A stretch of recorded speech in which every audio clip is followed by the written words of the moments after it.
उत्तर प्रदेश के अंदर डीएलएड में एडमिशन के बारे में आज की इस वीडियो में हम यहाँ पर विस्तार से चर्चा करेंगे। काफ़ी बड़ी संख्या में जो अभ्यर्थी हैं वो लगातार एडमिशन का बेसब्री से इंतजार कर रहे हैं। 2025 के जो नए रजिस्ट्रेशन हैं वो कब से स्टार्ट होंगे, इसके साथ ही क्या 12th पास को इस बार एडमिशन मिल पाएगा, इस बारे में भी विस्तार से चर्चा करेंगे। अदर स्टेट के एडमिशन भी होंगे और इसके साथ साथ गवर्नमेंट यानी कि सरकारी कॉलेज में किस तरह से एडमिशन होते हैं, सारी चीज़ें विस्तार से जानेंगे। तो चलिए दोस्तों आज की इस वीडियो को स्टार्ट करते हैं। अगर आप चैनल पर नए हैं तो चैनल को सब्सक्राइब करके बेल आइकन जरूर प्रेस कर लीजिए और इस वीडियो को अपने अदर फ्रेंड्स के साथ भी ज़्यादा से ज़्यादा शेयर कर दीजिए। तो चलिए सबसे पहले यहाँ पर बात लेते हैं कि आपके जो ऑनलाइन रजिस्ट्रेशन है वो कब से स्टार्ट हो सकते हैं। अभी आपका मई का महीना चल रहा है, ठीक है। वैसे प्रत्येक वर्ष ज़्यादातर मई जून तक आपके जो ऑनलाइन रजिस्ट्रेशन है वो स्टार्ट हो जाते हैं, लेकिन पिछले वर्ष 2024 में आपको देखने के लिए मिला था जो एडमिशन था वो काफ़ी ज़्यादा डिले हो गया था, ठीक है। उसके पीछे अलग अलग कई सारे रीजंस थे जिस वजह से एडमिशन काफ़ी ज़्यादा लेट स्टार्ट हुए थे। लगभग अक्टूबर के महीने में, सितंबर अक्टूबर में ऑनलाइन रजिस्ट्रेशन स्टार्ट हुए थे, तो वहाँ पर जो सेशन था वो भी लेट स्टार्ट हुआ।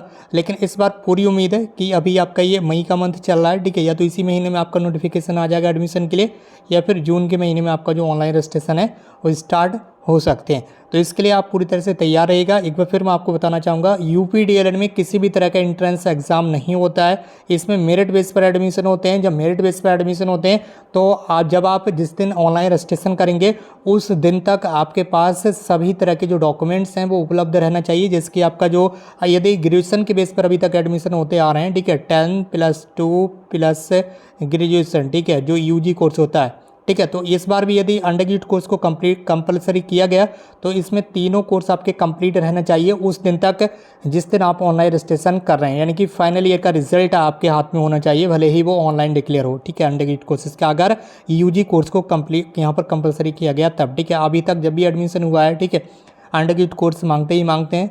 इन जो यूपी में डीएलएड होता है उसमें 10th क्लास 12th क्लास और यूजी कंपलसरी मांगा जाता है, यानी कि जो आपका स्नातक होता है, बीए बीएससी बीकॉम जो कुछ भी आपने कोर्स किया वो कंपलसरी है यहाँ पर एडमिशन के लिए, ठीक।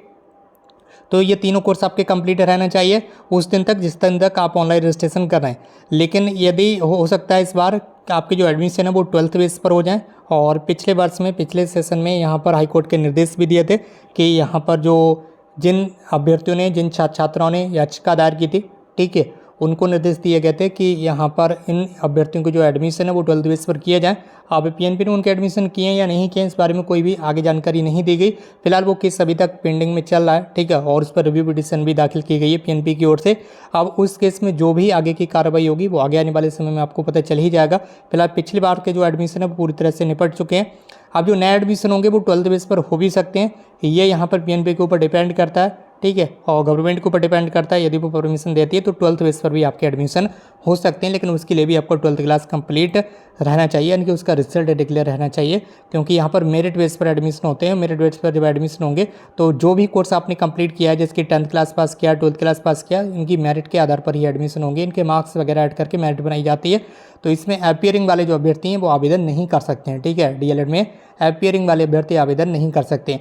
या गवर्नमेंट चाहे तो इस तरह का डिसीजन भी ले सकती है, वो 12th क्लास की पर यहाँ पर एडमिशन ले सकती है और यूपी के अंदर डीएलएड में एंट्रेंस एग्ज़ाम भी आयोजित करा सकती है, ठीक है। जब एंट्रेंस एग्ज़ाम आयोजित होगा तो वहाँ पर जो अपीयरिंग वाले अभ्यर्थी हैं वो भी जो एडमिशन है वो ले पाएंगे, ठीक है। यदि अंडरग्रेजुएट कोर्स को कम शामिल किया गया तो उसमें अपीयरिंग वाले अभ्यर्थी भी एडमिशन ले पाएंगे, यानी कि ऑनलाइन आवेदन कर पाएंगे जिस तरह से बीएड में होता है, ठीक है। तो ये सारी चीज़ें आगे आने वाले समय में कंफर्म होंगी।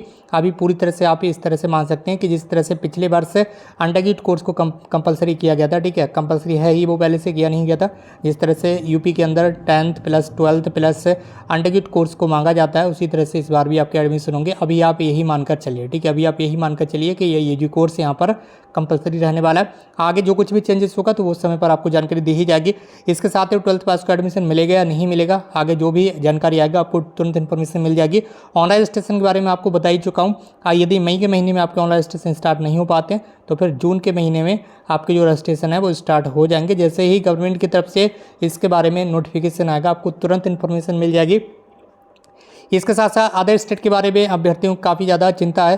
तो पिछले वर्ष 2024 से गवर्नमेंट ने परमिशन दे दी है, ठीक है, गवर्नमेंट ने अलाउ कर दिया है 2024 से, ठीक है, पिछले सेशन से अदर स्टेट के अभ्यर्थी यूपी के अंदर डीएलएड कर सकते हैं, ठीक है। और काफ़ी बड़ी संख्या में अभ्यर्थियों ने एडमिशन लिया है और सबसे ज़्यादा, ठीक है, सबसे ज़्यादा बात करें अदर स्टेट के बारे में तो बिहार के अभ्यर्थी हैं। सबसे ज़्यादा बिहार के अभ्यर्थियों ने एडमिशन लिया यूपी के अंदर।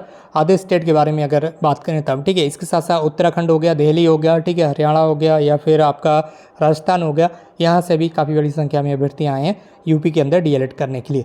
तो ये सारी चीज़ें हैं। अदर स्टेट के अभ्यर्थियों को निश्चित रूप से यहाँ पर एडमिशन मिल रहा है, ठीक है। पिछले सेशन से यहाँ पर गवर्नमेंट ने परमिशन दे दी है, अलाउ कर दिया, तो आप इस वर्ष भी एडमिशन ले सकते हैं, ठीक।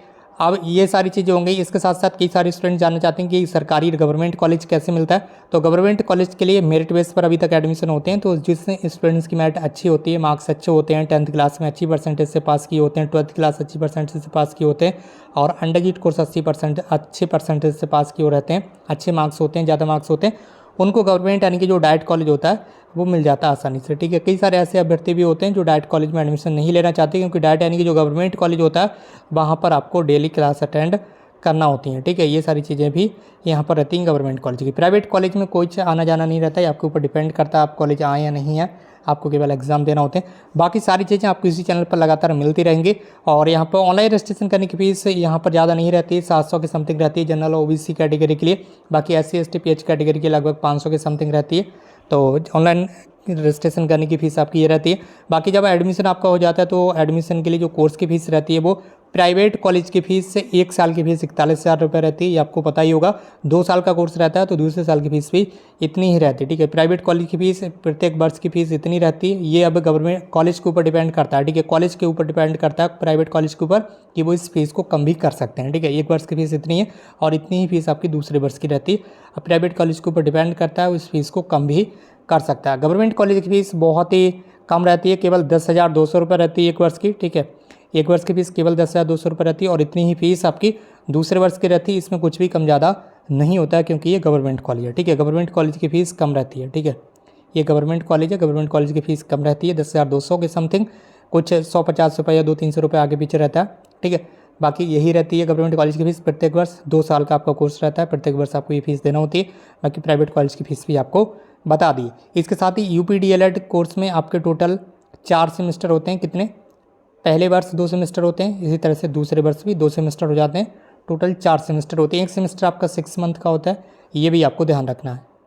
इसके साथ साथ जो यूपी डीएलएड का कोर्स है वो पूरी तरह से हिंदी मीडियम है, ये भी आपको ध्यान रखना है, ठीक है। तो जो यहाँ पर CBSE बोर्ड, ICSE बोर्ड के स्टूडेंट्स होते हैं उनको थोड़ा सा यहाँ पर मेहनत करना पड़ सकती है।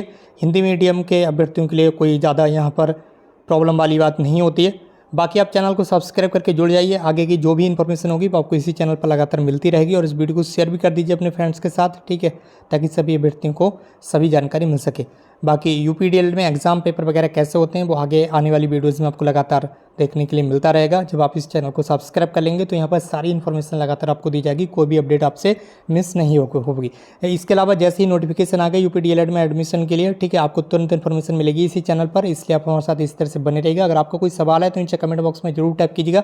इसके साथ ही व्हाट्सएप ग्रुप की लिंक और टेलीग्राम ग्रुप की लिंक आपको इस वीडियो के नीचे कमेंट बॉक्स में दे दी गई, वहाँ से आप जरूर ज्वाइन कर लीजिए।